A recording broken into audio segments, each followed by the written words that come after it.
So, Loretta, what we got this week? Well, we don't have any new talent willing to do an appearance, so we're going to have to outsource our guests this week. Outsourcing? Have we really hit rock bottom? There's no way in the heck anyone would want to be the last pick for a dodgeball team, let alone rinky-dink production like...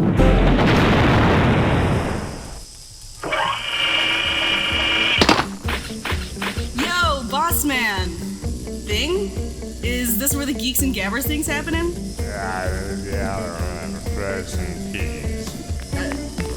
Are they good? Don't worry, I got him. Welcome to Geeks and Gabbers.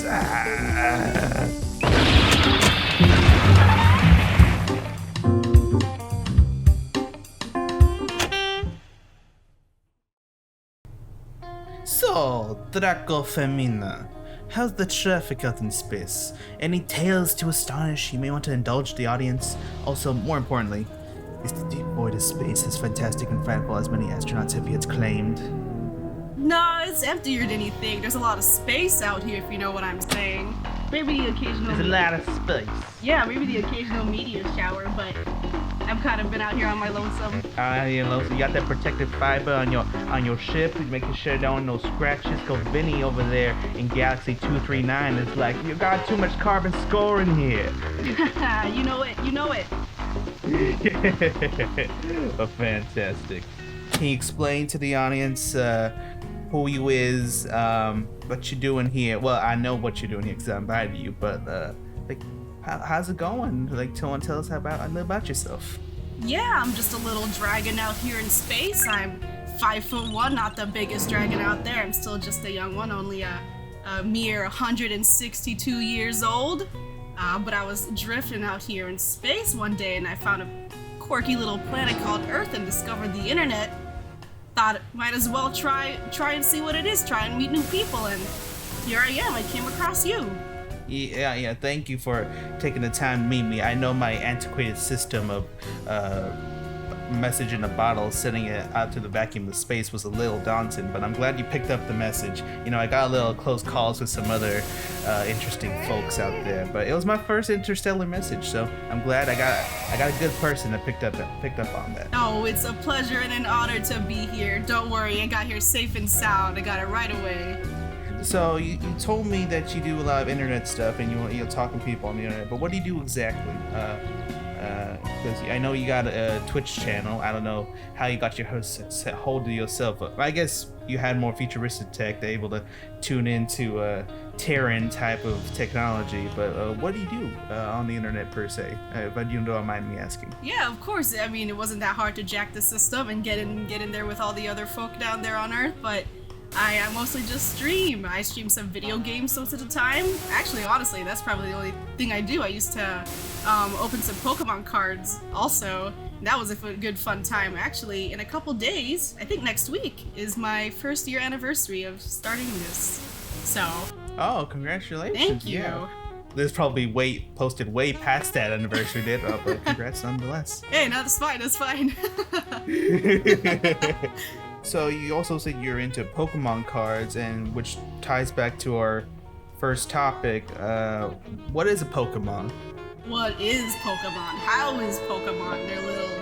Why do be Pokemon be? Why do they just silly little cute little creatures, and I love them so much. Little pocket monsters fitting right in your sweater pocket or your hoodie pocket or any kind of pocket. They're the best. You could even put them in your mouth, but you might not want to open them inside in your mouth. So, what is a pocket monster? If I'm reading this correctly on my sheet, if you're more the expert on that, I'm more of a Digimon type of person.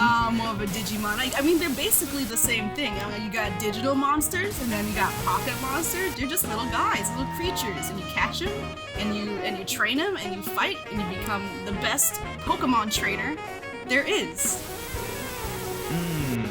So it's more of like is it more of a wildlife preservation type of thing, or more of a cock ring sort of type of situation? Like, do we have to have this on there? Because I don't know if I could be detailing. it could be the Pokemon universe. You are allowed to do many types of things. Typically, once you turn 10 years old, you're allowed to venture out, collect Pokemon, and try to beat all the gym leaders in the Elite Four and become the region's best Pokemon champion. Or if that ain't your style, you could participate in like Pokemon contests, just a little flair, a little show. Maybe you could cook, maybe you could just work at the daycare. There's tons of things you can do. Wow. Merely the age of 10 and you're already an adult. Yep, they really kick you out of there. Your family doesn't want you there no more. I can't wait to see all the 10-year-old drivers just like, get out of my way. I can handle Pokemon. I can handle the Department of Motor Vehicles. Or Stellar Vehicles in your case. For sure. I mean, I started driving this space shuttle when I was 15. Casual 15 and already cruising the stars in stellar flight. Maybe that's why I like Pokemon so much. So, I think it's the sound of a beloved children's classic being remade for a modern theater-going audience, as they make no real changes besides crunching down suffering VFX artists, as their collective last clanging breath creates another soulless clash grab. Which means we're all moving on, folks. Hey! I'll see you back after a commercial break. Oi, you're late. Don't do it again. So, what the hell is this series you brought on to talk about? Oh, just you wait. This series is a funny little series that it is called Pokemon Mystery Dungeon. Not only Pokemon Mystery Dungeon Red Rescue Team, Blue Rescue Team, I could go on, but I'm going to specifically talk about the best Mystery Dungeon game in my humble dragon opinion, Pokemon Mystery Dungeon Explorers of Sky. Be a Pokemon and save the world. Discover an amazing adventure and mysterious new secrets.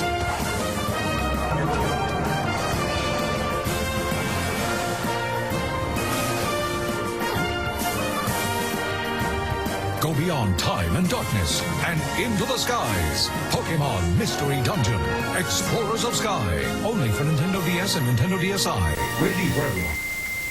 Oh. So those who are not in the know, well, besides the Pokemon know, what is a mystery dungeon? Let's start there before we go on our personal favorites, because, I love me a good bourbon bacon cheeseburger, but, I'm not going to eat that if I haven't never eaten a cheeseburger before. Of course.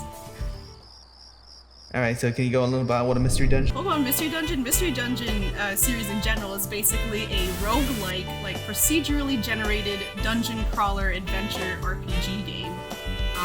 Very heavy on story, amazing music, and it just usually consists of a bunch of different areas that you can traverse and explore, and it all kind of leads together in one huge main story, and it's all a good time.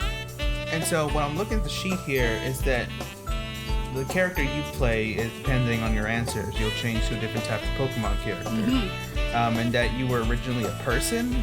So how's that differ from, the original Pokemon adventure? As you're just training the monsters, that you become a monster. I think you are specifically familiar with this because you basically are a trainer in the Pokemon world, and you get isekai'd over to the Pokemon universe and turn into a Pokemon. I may be familiar with that concept a little. Just plug my thing here. Go for it. No, don't worry. My attendants will put that in. Move attendants, get it, get that plug in. Plug it in. Plug it in right now. Well, I know. I'm so sorry. I'm sorry. You can't talk to them like that. Only I could, because Oh, okay. Sorry. I didn't. I just thought the dynamic was there. No. It's all good.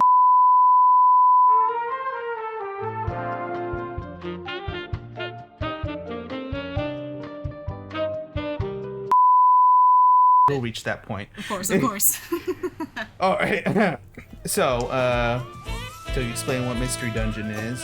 So you want to explain your favorite entry of the series, which you were talking about earlier, Travelers of the Breach, or what? Explorers of Sky. That's the one. The Sky. Okay. It's close enough. Go on. Okay. I got to the gist. All right, so you want to tell us about what that series or why you like that entry in particular? It, in my opinion, has probably the best story out of all the mystery dungeon games that have existed, and I think there's like six other mystery dungeon games that exist right now. And dare I say, probably the best Pokemon story out of all the Pokemon games that currently exist. Oh. Would you like to try to touch upon the story a little without spoilers? We'll move on to a part where you can talk about your spoilers to heart's content, but Of course. give us a little brief summary about. Yeah, so all mystery dungeons typically start out like this. You wake up all of a sudden one day as a Pokemon in an unfamiliar world, and you come across your partner, who is a Pokemon of your choosing, of course, and they ask you to become a rescue team together. And you go to the aforementioned guild, and you become a team, officially registered team, and then hijinks ensue after that. Oh, okay, interesting. But how does that differ from the other Pokemon mystery dungeons? If I may raise that point. In the Pokemon Mystery Dungeon Explorers of Sky series, the specific plot point that's been going on is that the world has been frozen in time gradually. Someone has been stealing the time gears in each region, and it's slowly paralyzing the world. They call it the world paralysis? Paralysis? I think it's paralysis. Paralysis? It's only partial. I think it's paralysis. Yeah. And we have to try and get those time gears back and save the world. How does this differ from the others, or is there like unique systems involved in this entry compared to others? If you'd like to talk about that in your experience. I'd say, compared to the games before it, Red Rescue Team and Blue Rescue Team, it isn't really all that much different. I mean, before Sky was Time and Darkness, which are basically the same things. I mean, if you're familiar with the Pokemon series, we got like Diamond, Pearl, Platinum, and Platinum is kind of like the improved version with a bunch of more content, so you can kind of see it in the same way with Explorers of Sky. But of course, there's also a few new gimmicks here and there, and that can continue on to the other entries past Explorers of Sky as well. But more or less, it's the same layout, the same kind of stuff, and it's all good. It's all fun. Why change the formula if it works? So, how did you come across this series, Miko? Because Pokemon's, I believe, is a Terran property. So I just wondered how you came to familiarize yourself and why you particularly want to talk about this subject in particular, and compared to other series that you might enjoy. Yeah, I mean, MikoVersu, my dad, he's human. My mom's a dragon, my dad's human. He was familiar on Earth. Yeah. He didn't know about me until I showed up one day. And I was like, whoa. You just came in the egg and you're like, surprise. Yes, it was like, I'm your daughter. He knew I loved Pokemon. He's the one who got me Pokemon Red on the Game Boy. That was my first video game ever. And when Pokemon Mystery Dungeon started coming out, the first 2 games, he just started getting them for me because he thought that I would like them.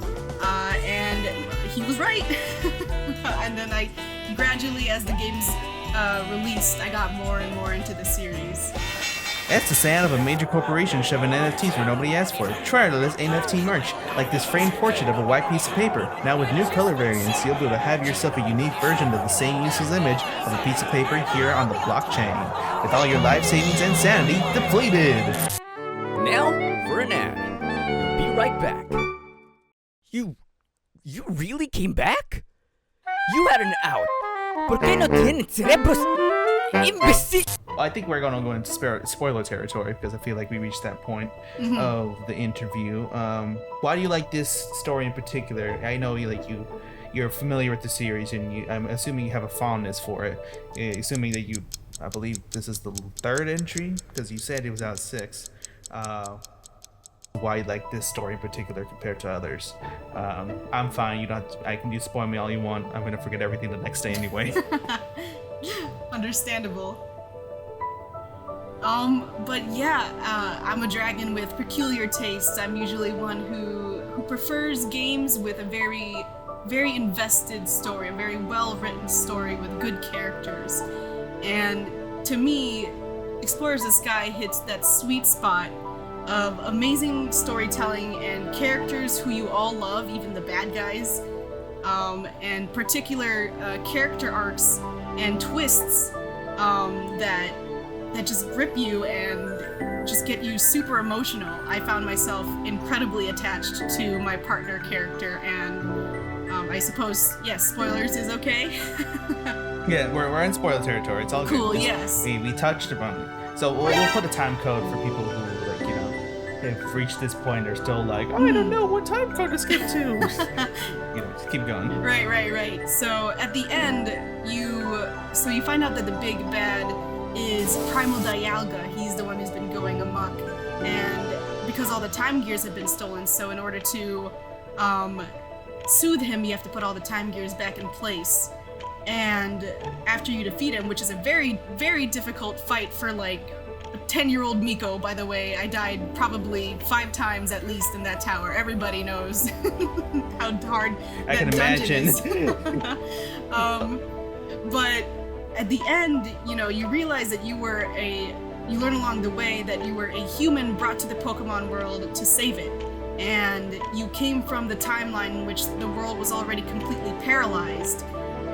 So you meet up with Celebi and you go back in time to try and prevent it again. But in the process of going back in time, you got amnesia and you forgot everything. Nice. Oh, interesting. Exactly. And so when you realize that you prevented the world's paralysis, that means your world doesn't exist anymore, and therefore you're going to disappear as well. And there's a point when you're walking back to the guild with your partner who you haven't told that this is happening to you, to save them from that's a grief. shame. Yeah, it's a rough. You start to fade away, and a very emotional scene happens between you two, and it got me crying like a baby. This tough old dragon. All the carpets were burning with the Yeah. interstellar My fire, tears, flame tears. tears. Yeah, I did not expect that story to turn dark. It would fall Back to the Future too. It really did. It really is. It basically is that. And anything, so I'm assuming it ends with your character being erased from existence in a way, because it was like kind of like, you know, a tragic like hero's kind of way where, like, you know, he saved the world, but you know, he himself and apparently his entire reality was erased. Right.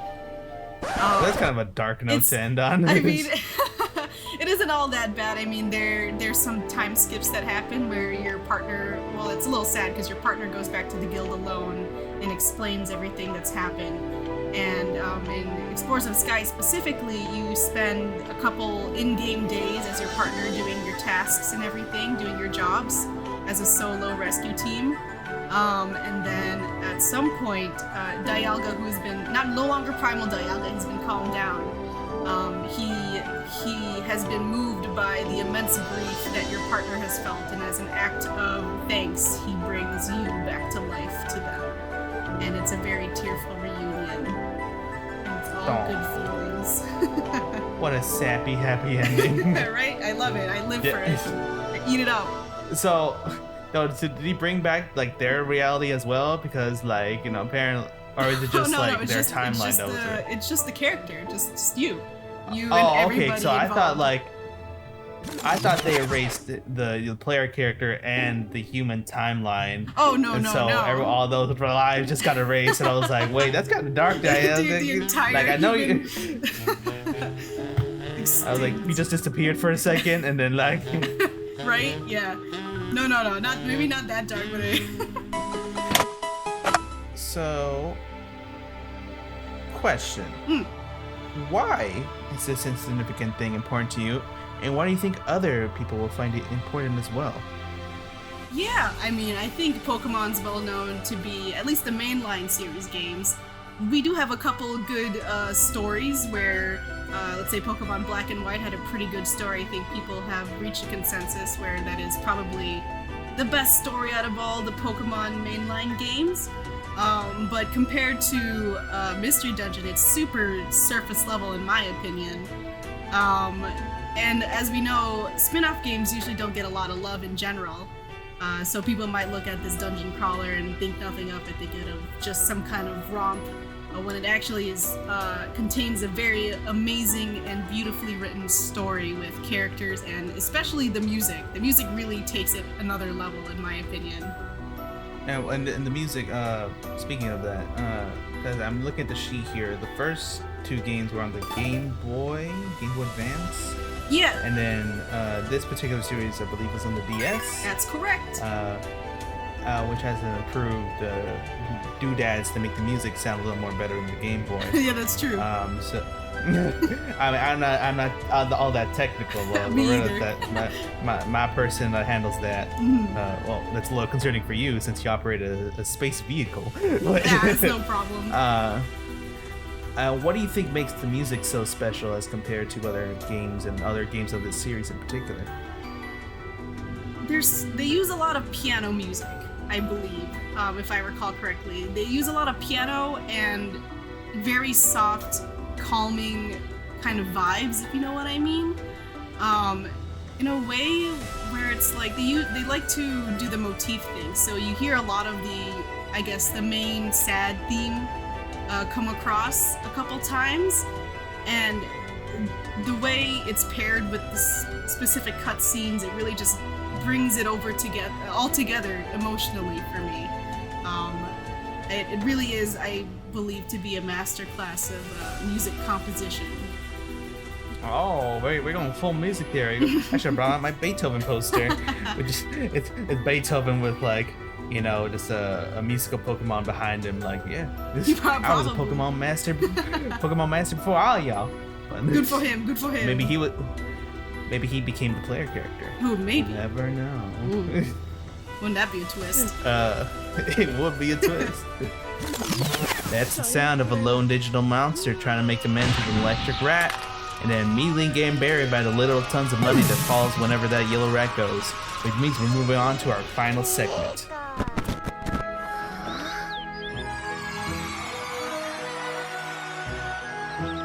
What's that? It's Theagyuu! Are you ready, Miko?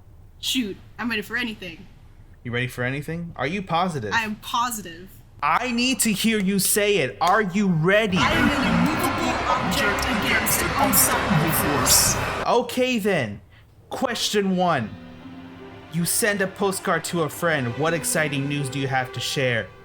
You have 5 options. 1. You won a contest. 2. I visited a neat museum. 3. I explored a new trail. 4. I made a new friend. And 5. I took a spa day. Ooh, good choices. I think I'm gonna go with the museum. You visit a neat museum. Love me some classic architecture, some classic art. Yeah, I visit and the then science go museum with all spray the time. paint. Oh well. I feel like that's a little bit antiquated compared to what you're used to. Yeah, it's nice seeing rudimentary Earth tech. Fascinating. You're just like, I feel like you're just keeping score. You're like, that's all right. That's kind of close. That's kind of close. I mean, we discovered that a millennia ago, but it's cool that you guys are catching up to it now. I'm so sorry for my Terran viewers. I did not know we had someone so conceited okay. in our guest chair today. Question 2. What do you value most? 1. Adventure. 2. Relaxation. 3. Knowledge. 4. Friends and family. Or 5. Competition. Ooh, okay. I'm tied between 2 here, but I can't help. I'm a big old softie. I gotta go with my friends and family on this one. I love them so much. What a typical shonen answer. We gotta go with friends and family. What do you mean? Where's the greed? Where's the money? It should have been capitalism. That should have been the last answer. Capitalism. Well, we'll go with Miko's. Capitalism, my favorite section. Alright, question 3. Where would you go for your dream vacation? So the first one we got is an historical site. You know, gotta respect the classics and your cultures. Number 2 is some relaxing hot springs. You know, gotta simmer down, enjoy, laugh for a minute, get burned for a second. Number 3 is a theme park. You know, a little costly, but you know you have a fun time overall if you know where you're going. Number 4, the ocean side. Can't resist an ocean breeze. Especially dragon viewer abilities, I feel like that'll help the old wingspan. And number 4, a botanical garden. Gotta love me that nature. Ooh, well, this is no contest for me. It's gotta be the amusement park. I'm an the adrenaline theme park. junkie. Yeah, I love roller coasters. I should have expected that. All right. Question 4. How would your friends describe you? Would you be friendly, passionate, resourceful, adventurous, or cool? Oh, but there's no all of the above, boss. No, there's no all the above. Dang it. Listen, you can't be all those things. I know individuals are complicated and nuanced, but not for this. I guess I'll comply this just once. I guess out of Comply all with the system. of them, I would have to pick passionate. For sure. Oh, wait, passionate for sure. I've sensed that from our conversation just now. All right, question 5. We're almost in the home stretch. All right. Well, I mean, we're on the home stretch. What's your favorite snack? Sour gummies, chips and salsa. Very nice. Blueberries. Smoothies. You know, just murdered those blueberries. And chocolate chip cookies. Ooh. Oh, I do enjoy a good blueberry, but I gotta go for the smoothies. It's kind of all in one, don't you think? That's true. You put more fruits than more blueberries. fruits, yeah. You can murder a banana. A strawberry. A strawberry. Yeah, oh, yeah. those poor berries. It's really good. And 6. What's one thing you can't leave the house without? Or in your case, your interstellar vehicle. 1, my glasses. 2, a smile. 3, a backpack. 4, your headphones. Or 5, your sneakers. Does bringing one thing imply I don't bring anything out the other things? I believe that's like you can leave the other things, but this is the one thing that you can't leave. Like this is the most important thing. Well, my eyesight ain't that great. I guess I'd have to go with glasses. Oh, I didn't know you wore glasses. On my off time, I see. Use them for reading. I see. I mean, considering that you need to work all those dials and Yeah, levers, really I important. feel like your sight would be like it's most important. All right.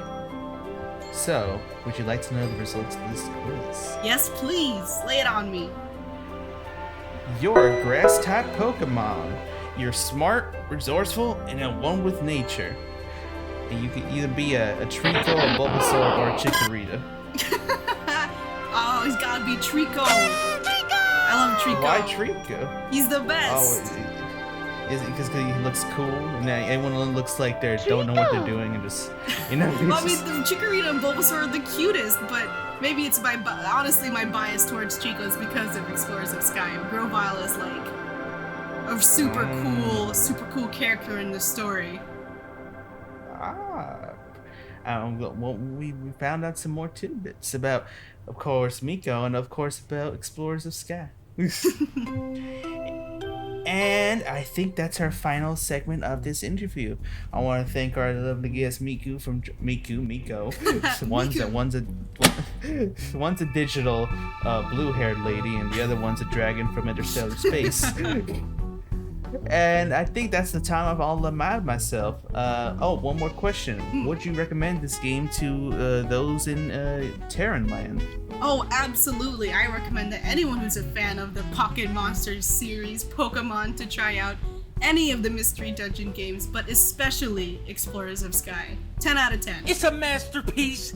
And would you recommend it for first-time players as well? Because I'm assuming it's a player-free. I mean, intro free. You don't need to play them other games. Oh, yeah. Be like, this ain't no Star Wars where you have to go through 4 through 1 to 7. That would be something, right? Of a certain other video game. But no, this game is incredibly player friendly. You don't have to have any prior knowledge of any of the other mystery games in the past or in the ones that are released in the future.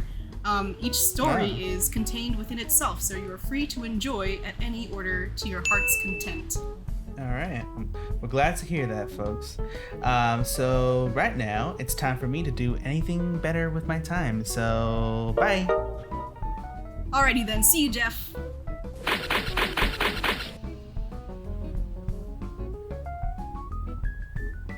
Try the door this time. Oh, sorry, ma'am. In space, Barney. So, what's this thing you have to show me, Lori? As the criminally unpaid interns closed the studio the other day, we noticed they had overlooked a delivery. Overlooked a delivery? The artificial virtual assistant. Where did this come from? Was this a push from the producers? Perhaps one of those misclicks you made during the last inventory stock? You accidentally ordered 100 pellets of crazy cryptid energy drinks, and you're barred from using the company credit card. But wasn't this mistake on your end? Not to point any fingers. I actually look before I waste studio funding. We've been working a long time, Loretta, and to accuse me of wasting studio funding like that, regardless of how truthful that statement was. OMG, so annoying.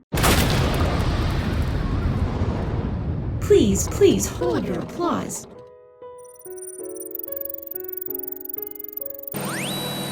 Get ready to get that spike in views. What, pray tell, are you?